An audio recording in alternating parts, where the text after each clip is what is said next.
Hello and welcome to the America History Channel. Today's topic is about the New York subway. It all started strangely in 1853 in London. Then the first pneumatic line was built. It combined the London Stock Exchange and the General Telegraph Building. Innovations customers are traders, for whom data acquisition and transmission time play an important role in making money. The steam compressor forced air into the pipe, thereby accelerating the cylinders with telegraphs. Such a system was quickly appreciated and new application directions were sought for it. In 1867, at the American Institute exhibition in New York, inventor Alfred Beech demonstrated an elevated train, a pneumatically driven train inside a tube. He also designed a short cylindrical tunneling machine, a 3-meter diameter shield made of iron and wood, capable of excavating a circular tunnel from the ground and driven by hydraulic power, but you cannot begin to introduce a new type of transport into the lives of the inhabitants of a huge city. All this had to be agreed with the city government. And this is where the problem occurred at the beach. Politics in New York City at that time was led by William Tweed, known as one of the most unscrupulous politicians in US history. And at that time, it was not easy to get such a status. The competition in this category was very strong. It is also known as a symbol of corruption and embezzlement. For example, the construction of the New York District Court, which he oversaw, cost taxpayers $12 million due to inflated prices and estimate fraud. By comparison, the United States bought Alaska for $7 million. This amount was considered quite large. In total, Tweed and his associates stole more than $100 million during the decade and a half. In power, one of his sources of income was the strikes of companies involved in the city's public transport routes. They saw a competitor in Beech, especially since they had a patent for their technology and easily convinced corrupt politicians that the city didn't need another vehicle. But that didn't stop Beech, who found a way around the obstacles. First, he got permission to lay several pneumatic lines underground. Then he made changes to the project, according to which, instead of several thin pipes, it was necessary to lay one line. As if connecting these lines inside the necessary papers and tunneling machine were set up to lay a line 7 meters below Beach Broadway. 2 months later, in February 1870, he prepared a test piece of his own pneumatic transit of the beach. The guests of honor, including city council officials and reporters, descended to the basement of the Broadway store and stopped at the subway station. The beach understood the meaning of the first impression and therefore, an unusual appearance awaited the guests. Instead of the dark and damp basement, which was typical for buildings of that time, there was a room lit by a fountain, from which a tunnel lined with white brick appeared. According to the reporter of the New York Times, everyone left with surprise and satisfaction. The reliability of the mechanisms and the safety of the working device silenced those who came to reveal some scientific or technical flaws in this project, and on March 1, 1870, the station opened its doors for everyone to ride the underground pneumatic train. Here's how it worked. A huge 100-horsepower fan installed at the back of the station pushed a closed train car 90 meters along the tracks, including a turn to the next and only station. Engineers then flipped the fan, creating negative pressure in the tunnel, which returned the train to its starting point. There were 18 passengers in the train cabin. It cost $0.25 to ride, more than $10 in today's prices.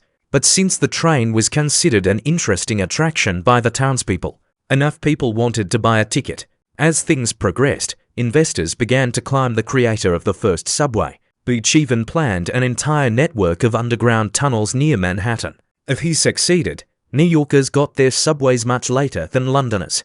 And another cooler question, in London, until 1890, trains ran under locomotive traction, and it was impossible to breathe because of poor ventilation on the landings.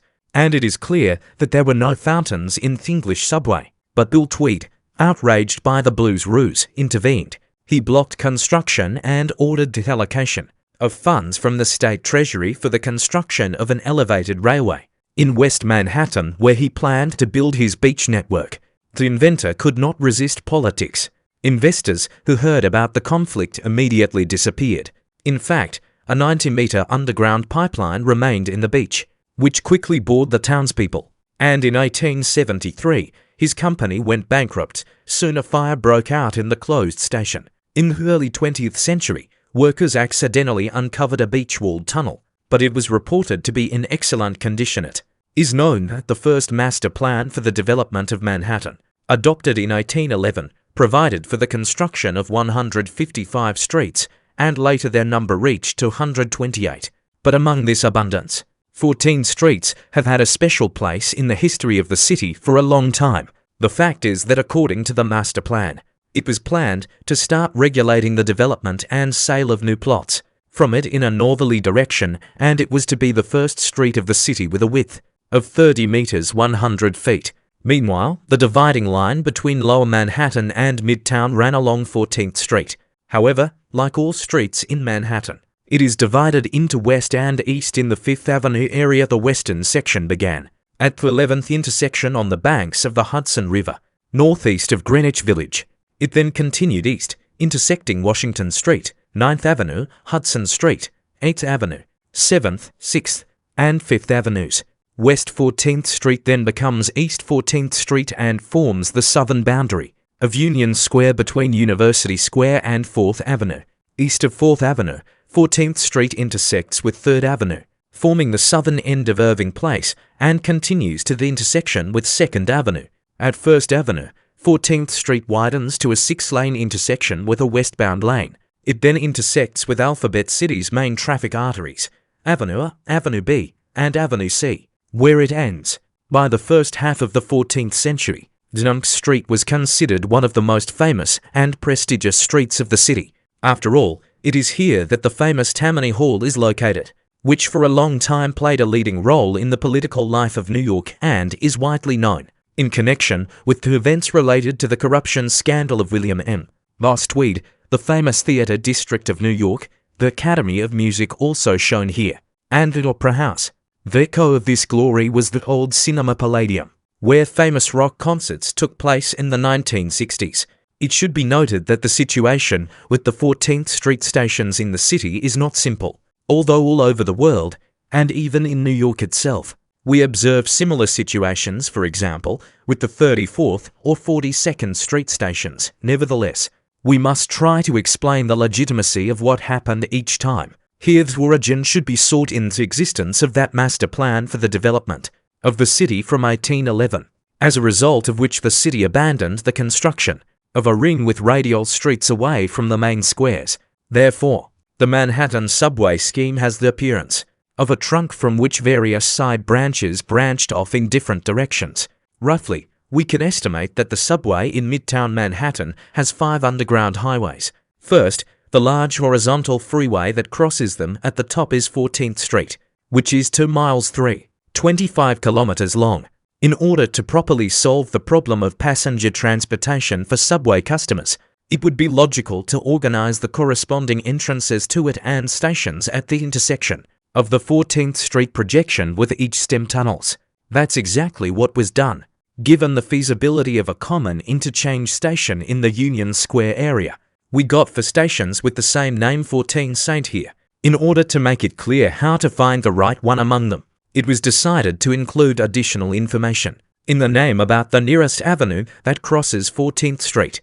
This is how the 14 St. to 8 of, 14 St. 7 of, 14 St. 6 of and 14th Street Union Square stations were named. Largest of these, the station 14th Street Union Square, includes the BMT Broadway line R, W, N, Q, the BMT Canarsie line L and the IRT Lexington Avenue line 4, 5, 6 takes. The station is located at the intersection of 4th Avenue and 14th Street, below Union Square in Manhattan. The Lexington Avenue line platforms were built for the Interborough Rapid Transit Company IRT as an express station on the city's first subway line, which opened on October 27, 1904, one of the first 28 planned subway stations in New York.